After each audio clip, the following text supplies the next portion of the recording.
We are anonymous. No faces, no flags, no permission slips. This is the story of a moment that exposed one of the ugliest truths about power in America. A moment when survivors of Jeffrey Epstein's abuse confronted Attorney General Pam Bondi, visibly shaken on Capitol Hill, demanding answers she could not give. What unfolded was not scripted, was not controlled, and left a mark on the justice system. Attorney General Pamela Bondi, appointed by Donald Trump and heralded by his allies, sat in front of the House Judiciary Committee on February 11, 2026. Members of Congress from both parties, but especially Democrats, unleashed a barrage of questions about her handling of the Epstein files, tens of millions of documents related to the late convicted sex trafficker, and the Department of Justice's refusal to comply with transparency laws. The hearing quickly devolved into one of the sharpest confrontations we have seen in years. Several news outlets have since described it as a grilling that turned Bondi defensive and combative. It did not take long before the real drama began. Democratic Representative Jamie Raskin of Maryland kicked off the session with what would become a scathing opening statement. He acknowledged Bondi's position as Attorney General. You've got the best lawyer's job in America because your mission is justice and your clients are the American people, but then immediately ripped into her record on Epstein, accusing her and the Department of Justice of ignoring survivors and potentially engaging in a cover-up. Raskin noted that the DOJ had been ordered by subpoena and by Congress to turn over 6 million documents, photographs, and videos related to Epstein's sex trafficking ring. And yet only 3 million were ever produced publicly. Raskin's criticism wasn't abstract. It was pointed, aggressive, and tied directly to the survivors, seated right behind them, women who came to Washington and were supposed to be heard. Names like Teresa Helm, Jess Michaels, Laura Bloom McGee, Danny Bensky, Liz Stein, Marina Lacerda, Sky and Amanda Roberts. Family members of the late Virginia Giuffre, Charlene Rouzard, and Lisa Phillips were called out one by one. These were not faceless names, but human beings. Raskin accused Bondi's DOJ of violating the Epstein Files Transparency Act again and again. They had allegedly redacted the names of potential abusers, accomplices, and co-conspirators, effectively shielding the powerful while failing to properly redact the identities of many victims. Some survivors' names and even identifying details had been released to the public, exposing them without their consent. This was not just incompetence. Raskin argued it was cruel and potentially illegal. The criticism didn't stop there. Raskin also described other ways the DOJ, under Bondi and the Trump administration, had supposedly failed victims, from allegedly shutting down investigations, into fatal law enforcement encounters, to purportedly blocking local prosecutors from accessing evidence. The narrative painted a picture of an attorney general more interested in shielding power than serving justice. Then came the moment that defined the hearing. Representative Pramila Jayapal, a Democrat from Washington, looked at the survivors seated in the room and said this to the survivors in the room. If you are willing, please stand. And if you are willing, please raise your hands if you have still not been able to meet with this Department of Justice. Every single one of them raised their hand. Every single one. Wow. That single gesture, dozens of survivors raising their hands to say they had never met with the Department of Justice, undid Bondi's earlier statement that anybody can meet with them. It was a moment that pierced the veneer of political talking points and revealed a stark truth. Survivors felt ignored, marginalized, and betrayed. Jayapal then asked Bondi directly, calmly but firmly, Attorney General Bondi, will you turn to the survivors in the room and apologize for what your Department of Justice has put them through with the absolutely unacceptable release of the Epstein files and their information? What happened next was shocking. Bondi, instead of turning to face the survivors and acknowledging them directly, refused. She deflected, began talking about her predecessor, Merrick Garland, and insisted she wouldn't get in the gutter over what she called the theatrics of the moment.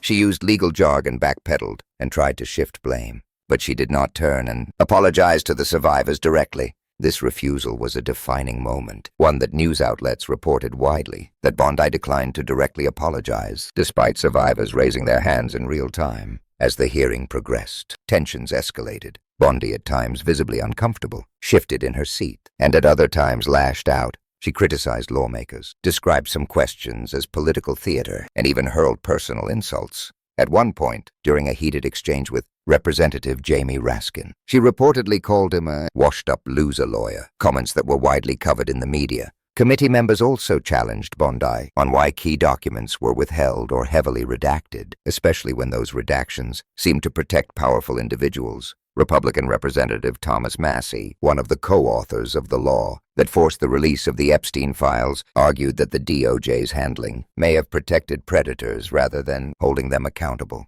Lawmakers noted that the department initially released files riddled with redactions of potential co-conspirators while exposing victim information. Another angle of criticism came from photos and documents that seemed to show Bondi's team tracking the search history of Democratic lawmakers who reviewed the unredacted files at a DOJ facility, possibly to prepare against questions, a move that some saw as surveillance of Congress. Representative Raskin's office even released a press statement calling this an outrageous abuse of power and demanded an inspector general inquiry. Throughout the hearing, Bondi defended the department's work, stating that more than 500 lawyers reviewed the materials and that errors were inevitable given the volume and time constraints. She said the DOJ had done its very best in the time frame allotted and would fix redaction mistakes if survivors or lawmakers brought them to attention. But for many observers, this defense fell flat. The moment where survivors stood up and raised their hands was one of the most powerful images of the day, a moment covered by multiple outlets because it directly contradicted Bondi's claims and put faces to the unmet promises of justice. And then there was the political context. This hearing took place under the Trump administration.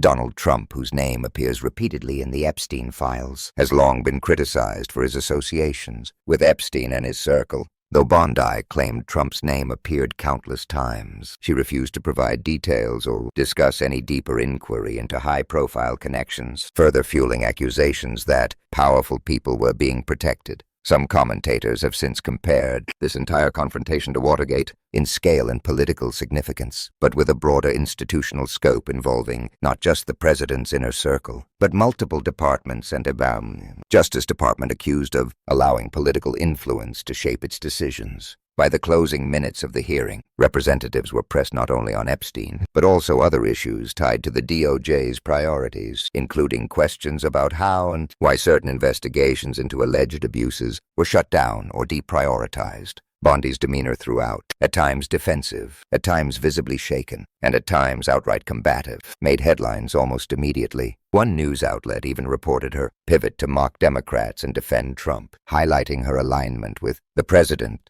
rather than the victims she was supposed to represent. But amidst the shouting matches, the name-calling, and the politicking, the human element of the hearing was unmistakable. Survivors who had been ignored for years sat just feet away, waiting for acknowledgement and accountability that never came. And that is why this confrontation matters. It matters because it revealed the gaps between rhetoric and reality in American justice. It matters because it showed how political allegiance and power can potentially shield the powerful while letting victims down. It matters because, in that hearing room, everyday people survivors of horrific abuse were literally asking for the basic dignity of recognition and respect, and were met with deflection instead. And yet they stood. They raised their hands. They did not back down. So what can those watching the video do? Demand transparency. Demand accountability. Contact your representatives. Share this video. Do not let this moment fade into the noise of daily headlines. The survivors raised their hands in real time. They deserve justice.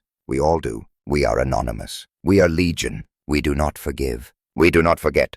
And for those who manipulate institutions meant to protect the innocent, hiding behind titles and power, your sins will be exposed. Expect us.